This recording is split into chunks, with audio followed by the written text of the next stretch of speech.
Hey guys, it's M. Now usually I'd say I like to be pretty positive and nuanced with my takes on games and stuff. I'm always ready to give things a fair shake, come in with an open mind and all that. But recently I found one game that is so comically interesting, I feel I have to just get it out in a video somewhere. The Backrooms Survival. Truth be told, I kinda missed the Backrooms hype a while back. While I thought it was a cool concept, my thoughts kind of ended at that as I never fell down the rabbit hole. A few months ago I end up exploring the store and I see a very cheap looking game. I look up the wiki and stumble onto the enemy list, which I see this game has a very colorful cast of characters like Snowman, White Kid, Santa Claus, one conversation with my friend, and before I know it, we're playing. I was very tempted to give this a super simple review with no sections or anything, but I feel it'd be fun for you and me to take this bit by bit.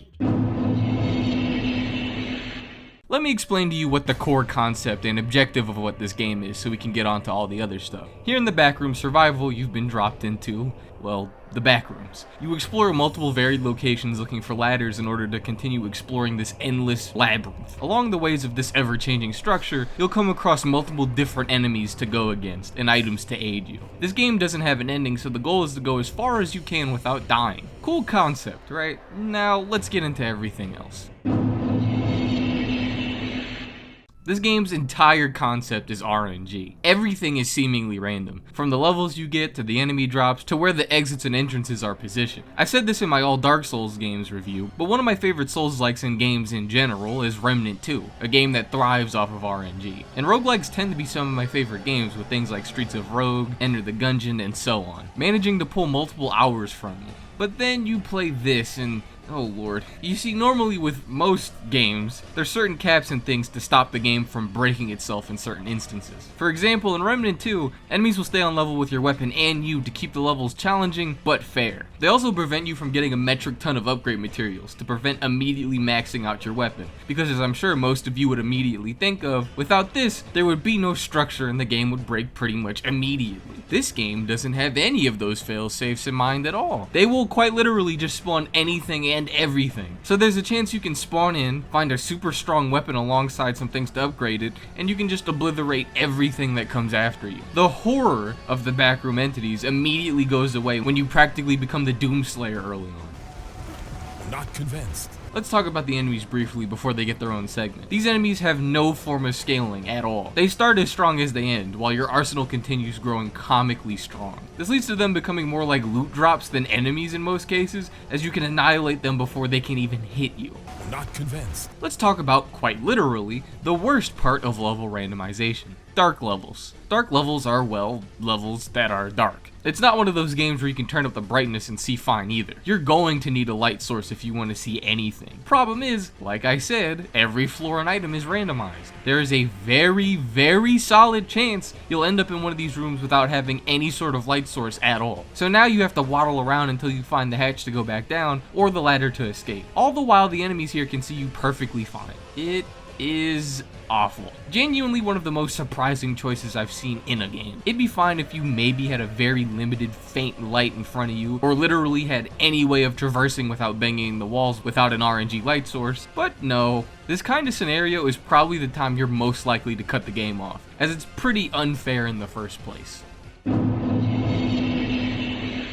Let's talk about the lovely level design. The maps will either be big expanses with walls only at the boundaries, or will be multiple samey rooms connected across the entire level. Functionally, it is the Backrooms, and I will say it's cool to have to turn these corners unaware of what's inside of them. Let that be an enemy or item. It kinda has a claustrophobia aspect to it. Not to the same extent as something like Monster 1, but it is present. The problem comes when you have to locate the exit or want to explore a little bit after finding it. The Backrooms core concept is the problem. Large, samey rooms and corridors is kind of the point, but it also makes it so on most stages, you have no real landmarks to base where you are. So there will be multiple times you'll walk around for 20-ish minutes looking for the exit, but you can't find anything, and there's nothing to indicate where the exit ladder even is. I can't even really extend on this point much because there's an issue when your entire game is based around going and exploring places, but you can get lost for so long you'll lose interest in playing the game. You'll be invested for the first 10 or so minutes of exploring while the creatures are around, and then you'll begin getting frustrated because it feels like you should have found the exit ages ago. But the inverse is true as well. Sometimes, since everything is random, you'll find the exit really fast, but you'll want to gear up and explore. But since there's no easy way to find your way back to the exit ladder, you could step away and immediately get completely lost all over again. All this could have been fixed with a mini-map that fills itself out as you explore like Remnant 2 has, but nope, here we are, walking around a confusing fever dream. Now what about the big open areas? Surely they don't have the twisting turning room problem since they're outside. No, they don't. However, they have this dark haze that's over everything that's far from you. So you go from samey looking rooms to a samey looking field. The worst and most baffling decision to me is the exit ladder is already a dark color. If it flickered or something it'd be fine, but since it's a flat dark color, if you're in any open area or any area with a dark ground, which very much can also happen, you're pretty much screwed. The one thing I will give this game is its locations are pretty varied and trippy like I said before,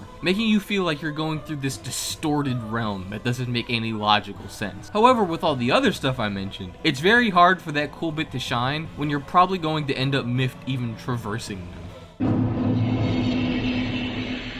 The Backrooms is filled with tons of random crap that's been lost seemingly. You find stuff like phone chargers and cases, which you can sell, but sometimes you'll find weapons like bows or guns. I'm gonna dive into the combat in a second as it's definitely something worthy of its own segment, but I will admit I like the randomness of the loot, at times. Given you're in this labyrinth that goes across multiple eras and whatnot, I suppose it makes sense for random objects to be here. Aside from weapons you can use to fight off the monsters, there's also a variety of drinks and stuff you can use to buff or upgrade your things, which may sound weird, and admittedly kinda is. This game amalgamated a lot of really random mechanics, and a good few of which are RPG-like. But it does add a little bit of depth that I feel wouldn't be there otherwise. Managing your inventory, knowing when to eat what for its positive effects, or when to use what to get out of a bad situation, feels pretty cool. Some of the effects are rather broken and let you shard out insane damage, but I think overall this is pretty neat. The upgrade kit and elemental buff effects you can put on your weapon really make you feel like you're getting progressively stronger and stronger as you explore. The only real negative I'd have to say about these things, other than the fact they aren't balanced like I said earlier, is the pickups are almost too random. It's a weird complaint, but there's some things I feel that will quite literally never drop. For instance, this game has a crafting and blueprint system, but the blueprints are so insanely rare, I've only come across one in the hours I've spent playing this game. And unless I just have horrendous luck, I don't feel like I'm in the minority with that. So you'll just end up hauling the motherload of materials on your back with nothing you can do with them. And the randomness is weird considering I managed to find the Gamer Waxy's crossbow, which from what I've seen is one of the most powerful ranged weapons in the game. I found it damn near every time I've played. But they also have something like an air pistol, which is a good bit weaker, but I've only found once. It doesn't make any sense, and I'm very, very curious on the inner workings of this game and what the percentages are for these things.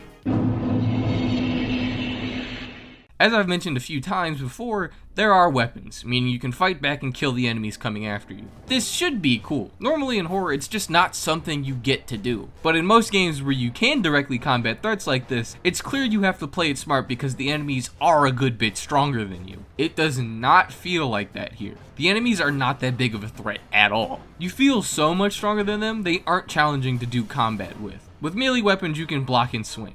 That's it. The block will absorb a good chunk of the damage, and most of your weapons will kill the enemies in 2 or 3 slashes. So most fights resort to block slash block, and the thing is probably dead. Ranged combat is even worse because usually you can just headshot the thing and they'll immediately fold over. You don't feel like this panicked survivor trying to escape a bad scenario. It feels like you're some sort of force of nature with how fast you can destroy these threats. It really does feel like someone said, what if you could fight back, but didn't think about any of the surrounding details to balance that system out. So you just rip through multiple droves of monsters with one of the most simplistic combat loops I've ever seen.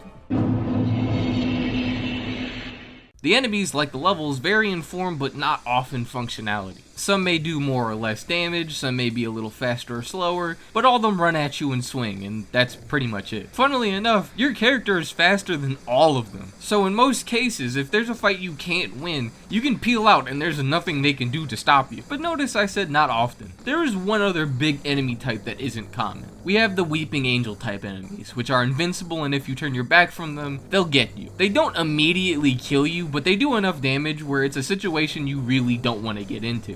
Funny thing is, like the basic enemies, you're faster than them too, so you can immediately see one and peel out. What doesn't help is most times they aren't exactly inconspicuous. Many enemies of this type are variants of gargoyle statues. The problem is I haven't seen a level with random gargoyle statues in it, so it's never a thing of, did that statue just move? Once you notice that these things will always be enemies, they won't catch you off guard besides their initial appearance. Funnily enough, however, there's one application of them that's really good. In the snow levels, they have a Weeping Angel type enemy, and it's a snowman. However, unlike the gargoyles, there are several snowmen all over the place, which gives you this uneasy factor the others don't really have when you walk past them. Another enemy I really like, although he fits into the basic enemy category, and plays into the worst level types in the game, the dark levels, is the hounds. They have big glow-in-the-dark bug-like eyes. You'll be traversing and just see them maybe walking across a room or hallway before disappearing. It's kind of cool and a little bit unsettling when you can barely see anything but these big twitchy bobblehead things walking around in pitch black darkness. But in the vein of this game, I can't praise it too long because something else is very annoying and kind of jarring about them.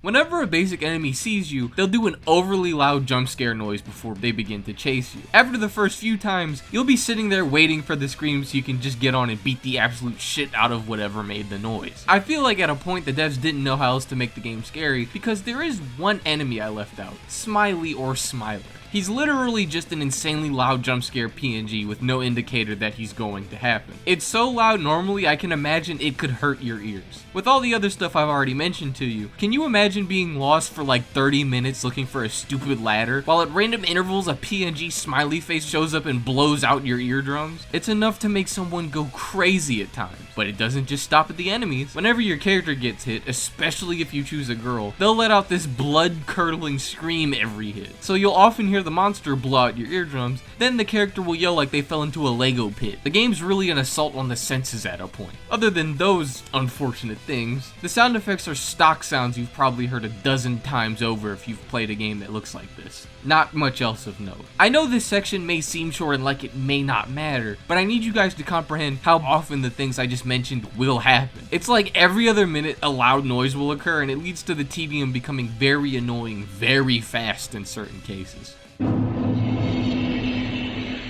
Speaking of stock related things, if you've played this game, you'll notice multiple stock cutout images pasted on the walls as you explore. I think they were going for these things being graffiti or just splattered onto the wall, but graffiti does not look this clean. And also you can often see the crusty white edges of the cutouts they used. It's such a silly, simple thing that lets you know this won't be your average horror experience the moment you see one. The areas themselves look fine for the most part, as big dull areas are kind of the Backrooms' whole aesthetic, but it is funny when you see Baby's first 3D shape box that are meant to be the ceiling lights just flop out onto the floor. The player models here are fascinating. I very much don't doubt that most of them were ripped out of the Unity store somewhere. But one of the funniest parts is in game, one of them, the hazmat suit, the look most people associate with the Backrooms, is broken. If you hold a gun with this model, a giant chunk of your screen will just be obstructed. Other than that, the straight up funniest part is the hands, no matter what model you choose, will be the same. So even if you choose a lady or someone with their hands completely covered, you'll be seeing these big lumberjack man hands.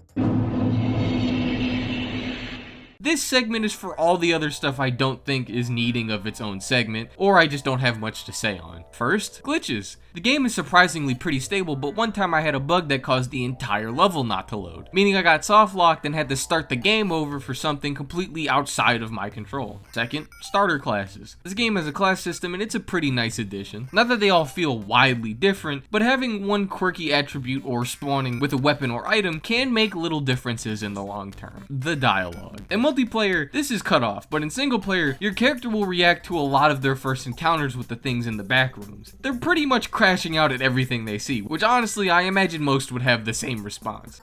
And I know it's crazy to say about this game in particular, but it's an immersive touch. The game has functioning multiplayer with proximity chat. I imagine if you're bored and want something goofy to do with your friends, this could be a fun distraction for a bit, especially if you have a few.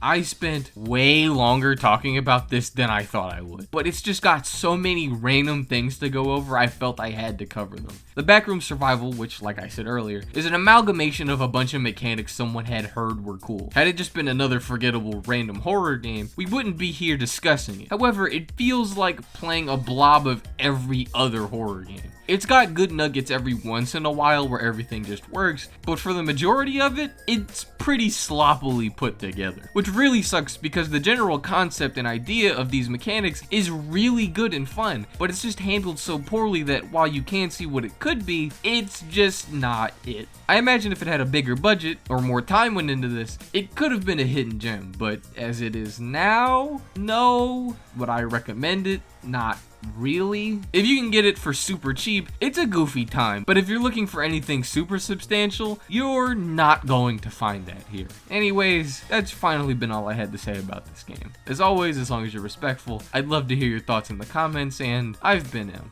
and I am out.